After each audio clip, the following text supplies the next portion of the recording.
alituni ipol pina tuthum pasien khat poi ni ongol sanga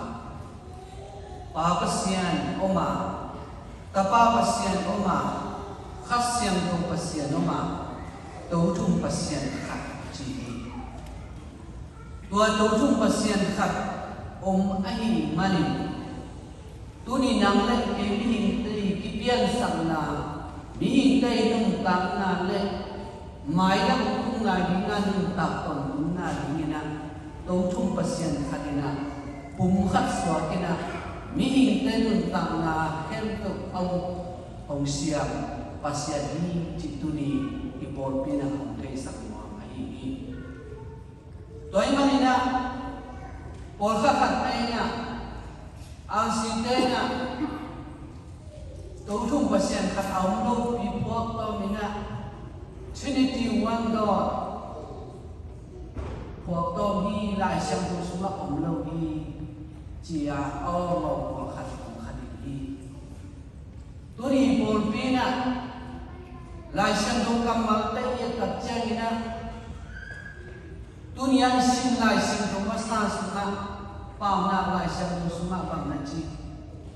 leitung van na hen tu ke akipian sang mai na ke ka om hin pasyan pilna lamkat panina khasyam thumina tothum pasyan khadna pa pasyan pian sangna na asen khade pa pasyan to pum khat ahina tuni lai sang masa sunga imuthei pa pasyan oma bangina khasyam tu pasyanina pa pasyan pian sangna te sunga leitung pian chil pian mapakina pa pasyan to om hindi aki pian sak na hen to ama lowa aki pian sak khat sam lowi jina tuni lai sang masai om hindi wai manina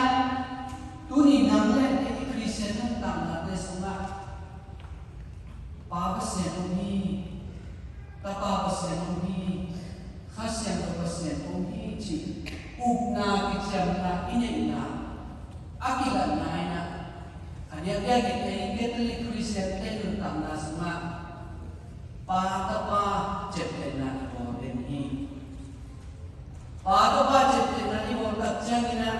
tua pa ta pa na bo na lim emina pa chia na ta tam kuma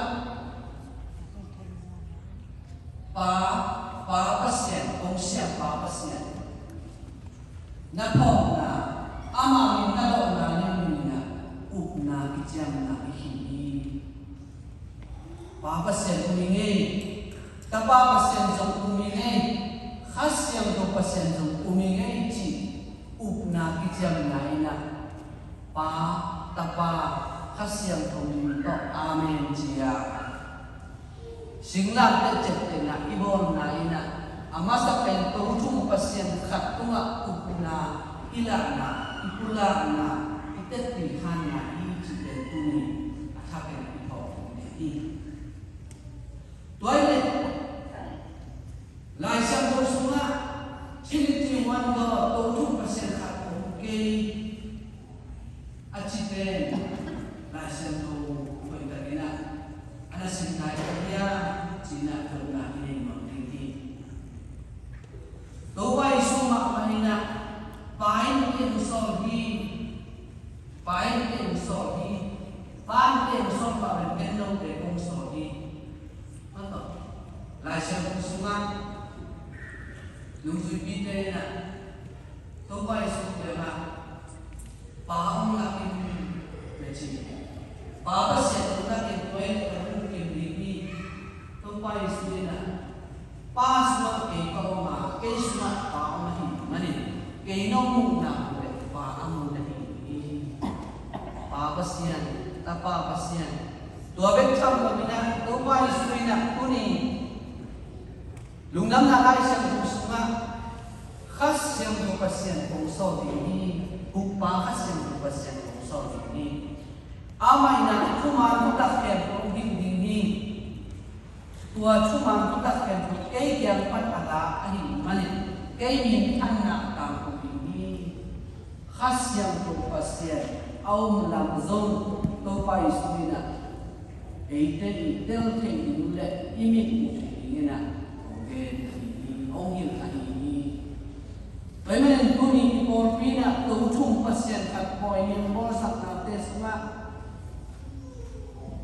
pasien, tapa pasien, kasian tu pasien, aki ken kailo, tu ujung pasien ahi mabangin. Tuni nangle ini intena nunta nanga dinga istak le. Tu ujung pasien kan aki ken kailo mabangina nangle ezon tu ujung pasien kan ken kailo ihang. Tu ujung pasien kan tu nakina ho kaile. Tổ chung pasien khat to na ki zok keile tổ chung pasien khat to nun ta khop na na nei keile to nun ta na ding lam pi om lo ki toi mani pi por pi na turi tổ chung pasien khat poi ni om bol sam na hangin tổ chung pasien khat tunga upna ipula pek tham lo na inun ta ding le Aum na ito kita din na asem din na kipunghan na to na asem din na iporpi na ulit papasya din naset na kento wa tapapasya din tapapasya din naset na kento bukyan na naset na kento leito kami ng suwan na ina paso na Leitu agen ke ustor nai na pa chuman na ni akin yang hian na ni nang le ke tala usi na uthok yin nai na pa pasyan dei na aset na abong na ni mi de ongi na ni wal tu ka to chian na to chung pasyan khat ong sol to chung pasyan khat min to khasyan ong sol nai na nang le ke sun le zanina lam den khasyan song na ina hongin na hongong pinahi tuama bangin tuni nang le pizong in kuan suma ikosung igam leya to tung pasien kan kum kata so ma bangin nang le pasien tanu tapat song kum kata so in te in kuan suma ki na kilem na ongding ni vengsak venga ki na ongding ni ikosung tuisunga imina suma iporpi suma tổ chung pasien khat kum khat aswa ba ngin kum khat swa na to khut ki len ko bina ma kam thom na asen ko ni na ipor pina tuni nang le ong sam ni tuaina pasien ni ong sam na ton tum nun tam na inga na dinga ong sam na ni chi pen tuni athak na ni ko ni ni toima ni mission to polo ina room tu ite to ana la kha aswa ba na chi Tuwa isu hangin, ama sama upna ini na hangin. Tua upna to di pisang na cete na ama ini. Tua upna to chung pasien kasunga, tapa pasien tunga, kasien do pasien tunga. Tua upna to pasien tanung tapaswa na. Pasien tanung tapaswa na betang na agam dua ini na cete na tel tua minang tak tuisong na ina jang pamin tapamin khasyang kumin to ital tang ma ukijang tehi to chung pasien kanin to pasien tanu to paswa na bekam na gamlo za ton tunun tang na anga ninga chepte na anga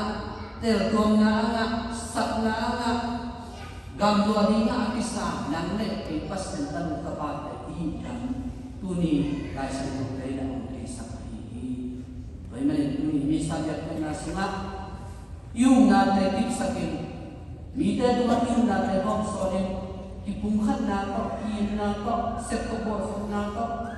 pungkhat so na to na asel ko zo pasyenta ni pa pa so na ningin akisa pa ke tuni mi sagyat na sunga